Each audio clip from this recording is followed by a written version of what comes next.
it's very developed now. I mean, if you go back 30 years, there was only a few brands available then. I've been practicing franchising nearly for 40 years, so I'm very keen, but it's highly developed. New Zealand's the most franchised country in the world per head of population. So we beat UK and Australia, which is the two ones behind us. The UK is very into franchising, but New Zealand sort of leads the charge. We've got 590 brands in New Zealand. There's over 32,000 franchise units, and they employ nearly 160,000 people. So it's big business. What's impressive, Phil, is the sales turnover from business format franchises is estimated at 36.8 billion. And when you add in petroleum, it's 58.5 billion. So they are figures from the survey of franchising, which we had done by Massey University in late 2021, and it came out in December 2021. So they're actual figures you can rely upon. And the other key statistic is that 70% of franchise brands originate in New Zealand. So when you see all the other brands, you might think we're dominated by foreign brands, but no, 70% are in New Zealand and 30% are foreign. So we are highly franchised, but there's room to develop further in a number of areas, which I'll cover.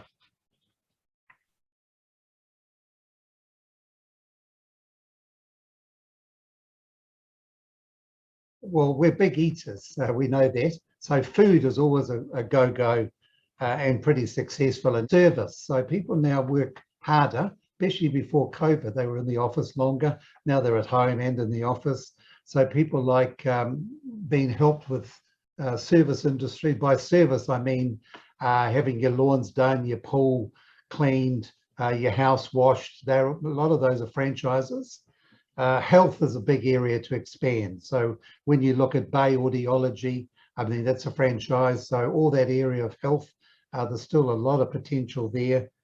Fitness, people are keen, although they eat a lot. If you look, they're pretty keen to be fit.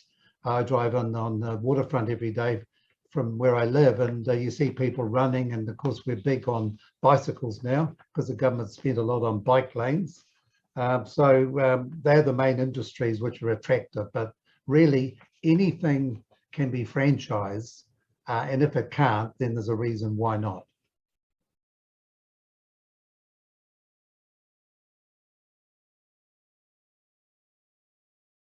New Zealand, Singapore and the United Kingdom do not have specific franchising laws. So just about every other country does. Australia is highly regulated, even more so now than USA. So UK and New Zealand, very easy to enter. UK franchisors who have entered usually do so by way of a master franchise. They need to do their due diligence very carefully and competitive analysis. And if they can come here, even better, but you can do things now on the internet and you can find a lot of information. You can do Zoom interviews with people like we're doing. So normally they would enter by appointing a New Zealand company to be the master franchisee in New Zealand. We're too small to divide up, North and South Island. If they were going into Australia, they wouldn't appoint a master for the whole of Australia. They'd appoint one for New South Wales and one for Victoria, with an option, like that. But New Zealand's just one master. And then the master, once the master's established the British brand in New Zealand, according to the British rules, which have to be changed for New Zealand, legislation, then the master can normally appoint franchisees under. It's very important for the British company to register a company in New Zealand, in my opinion. And also, they shouldn't go offshore without having registered trademarks. So a lot of franchisors, foreign franchisors, forget to register the trademarks early enough. So if a British franchisor is looking to come down to Oceania, they should register trademarks in New Zealand and Australia before they make any move, because there's a lot of copycats around. And burger fuel. Burger King made the mistake of not registering a trademark when they entered Australia, and they had to start under Hungry Jack's because someone had got the Burger King trademark. So that just tells you how dangerous it is. It's also very important for a UK franchisor to have tax advice, but New Zealand and the UK, as you know, have taxation treaties, and so tax is normally easily done. So, you know, again, it's very easy for a UK company to enter New Zealand.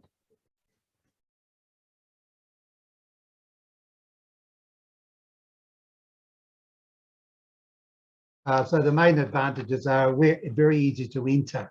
We're pretty deregulated, even though there's, as a lawyer, there's so many acts and regulations, but when you compare us to a number of other countries, especially Australia, which I need to mention, we're very easy to enter. A British franchisor may want to enter both Australia and New Zealand, you know, pretty quickly. So if they come to New Zealand first, then I would recommend having a disclosure document. It's not mandatory, but if you, under the Franchise Association of New Zealand, which has existed since 1996, if you belong to FANZ, F-A-N-Z, then you need to have a franchise agreement which complies with the Code of Practice, which is easy, that's a legal document, and a disclosure document. Disclosure document is something like a prospectus if you are buying shares, so it'll tell prospective New Zealand master franchisee or franchisee all about the British franchisor, who the directors are, the track record of their franchising. And of course, in the UK, there is the British Franchise Association, known as the BFA, and it's a very great body because they don't allow members who don't meet their standards. So if you're a member of the BFA, then you're sort of qualified as a franchisor, because not all franchisors are allowed into the BFA. But so just going back to the point of the UK franchisor entering here, it's easy. And then if they want to enter Australia, then there's far more regulations and laws to comply with, and they need local legal advice. But the New Zealand the New Zealand disclosure document can be piggybacked into Australia.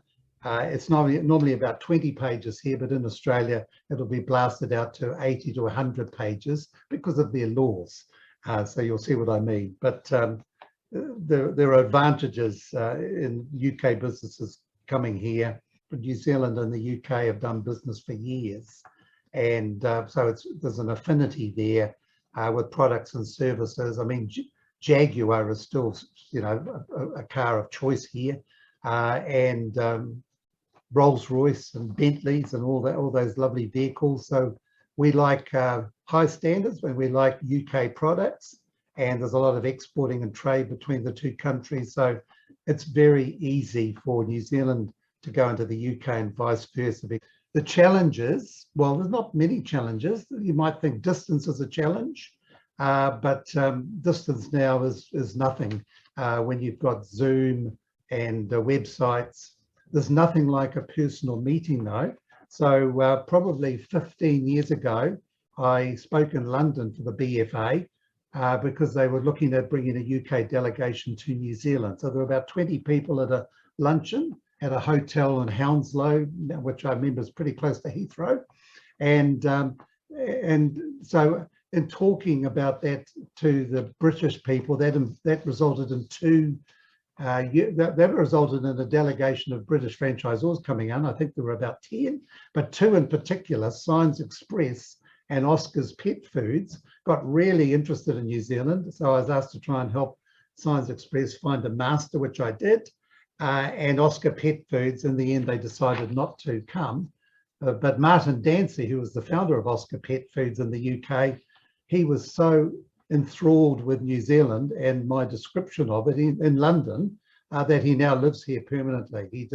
He said, I'm not going back to England, and I've acted for him. He's bought a house and farm and everything. So he's now a Kiwi, but he's still got his English heritage. So that can happen with the personal visit.